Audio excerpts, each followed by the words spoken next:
প্রিয় দেশবাসী, আসসালামু আলাইকুম। জুলাই গণ অভ্যুত্থান জাতির ইতিহাসে এক অসাধারণ অর্জন। এটি অপ্রত্যাশিতভাবে জাতির জীবনে গণতন্ত্র, ন্যায় বিচার ও মানুষের অধিকার প্রতিষ্ঠার সুযোগ এনে দিয়েছে। এই লক্ষ্যে আমরা এর মধ্যে বেশ কিছু সংস্কার করেছি। আরও গভীর ও সুদূর প্রসারী সংস্কারের জন্য দেশের সকল রাজনৈতিক দলের ঐকমত্যের ভিত্তিতে জুলাই সনদ প্রণয়ন করেছে। এই জুলাই সনদ বাস্তবায়নের জন্য আপনাদের সম্মতি প্রয়োজন। এর জন্য গণভোটের আয়োজন করা হয়েছে।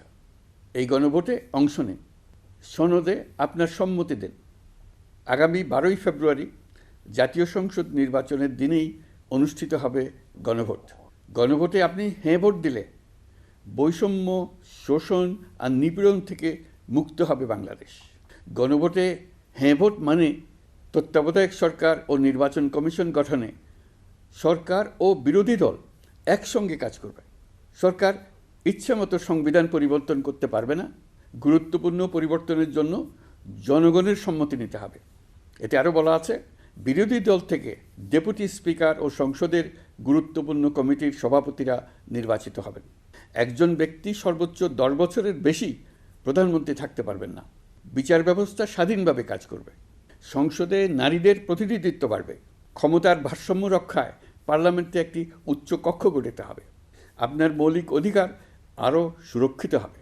রাষ্ট্রভাষা বাংলার পাশাপাশি অন্যান্য জাতিগোষ্ঠীর ভাষাও সাংবিধানিকভাবে স্বীকৃতি পাবে। দণ্ডপ্রাপ্ত অপরাধীকে রাষ্ট্রপতি ইচ্ছামতো ক্ষমা করতে পারবেন না। সব ক্ষমতা একজন প্রধানমন্ত্রীর হাতে থাকবে না। এবং এরকম আরও কিছু গুরুত্বপূর্ণ প্রস্তাব এর মধ্যে রয়েছে। আমি আপনাদের সকলের প্রতি আহ্বান জানাই, আগামী নির্বাচনে গণভোটে অংশ নেন। রাষ্ট্রকে আপনার প্রত্যাশা মতো গড়ে তোলার জন্য হেঁতে সিল দেন। নতুন বাংলাদেশ গড়ার চাবি এখন আপনার হাতে। হেঁতে সিল দিলে নতুন বাংলাদেশ গড়ার দরজা খুলে যাবে।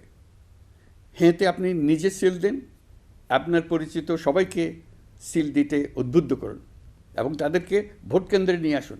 দেশ পাল্টে দেন। ইনশাল্লাহ আমরা সবাই মিলে দেশ গড়ার এই সুযোগ নেব। মহান আল্লাহ আমাদের সহায় হন।